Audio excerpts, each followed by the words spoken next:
Sir அதே மாரி ஒரு பாதிரியார் வந்து பேசும்போது சொல்றாரு, 41 உயிர்களை கொன்ற ஒருவருக்கு வந்து நம்ம ஆதரவு தெரிவிக்கக் கூடாது. அந்த சினிமா மோகத்தின் மட்டுமே காரணம் அடிப்படையாக வைத்துக்கொண்டு, அவங்களுக்கு வந்து ஆதரவு தெரிவிக்கிறது ரொம்ப தவறான விஷயம். அப்படின்ற மாரியான ஒரு பாதிரியாரும் சொல்லியிருக்காரு. ஸோ அப்படி இருக்கும்போது பிளவுபடுதா வாக்குகள்?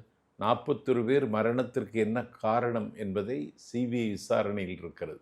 அதற்கு முன்னாலே ஒரு நீதிமன்ற விசாரணையில் சிபிஐ விசாரணையில் இருக்கிற ஒரு பிரச்சனையை ஒரு பாதிரியார் ஒரு பக்கமாக நின்று பேசுவது அற்பத்தனமானது. அந்த பாதிரியாரை நாஞ்சில் சம்பத் மதிக்கிற நேரத்தில் அந்த 41 பேர் இழப்பிற்கு தாவேகா காரணம் கிடையாது. அந்த இழப்புக்கு காரணம் அவர்களே. ஒரு மிகப்பெரிய கூட்டம் கூடுகிற பொழுது நிற்பதற்கும் மூச்சு விடுவதற்கும் கூட ஒரு நெருக்கடி இருக்கிற பொழுது அந்த இடத்தை விட்டு புத்திசாலித்தனமாக அகன்று கொள்ள வேண்டும் என்கிற அந்த நிலைமைக்கு கூட அவர்கள் வராதது அவர்களுடைய உயிரை இன்றைக்கு காவு கெடுத்து விட்டது. அதனால் இதற்கு தாவேகா காரணம் என்று ஒரு பாதிரியார் சொல்லுகிறார்.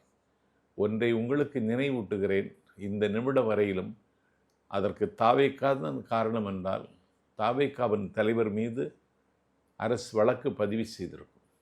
இதுவரைக்கும் தலைவர் விஜயின் மீது வழக்கு பதிவு செய்யவில்லை என்பதை அந்த பாதிரியாருக்கு நான் நினைவுபடுத்துகிறேன்.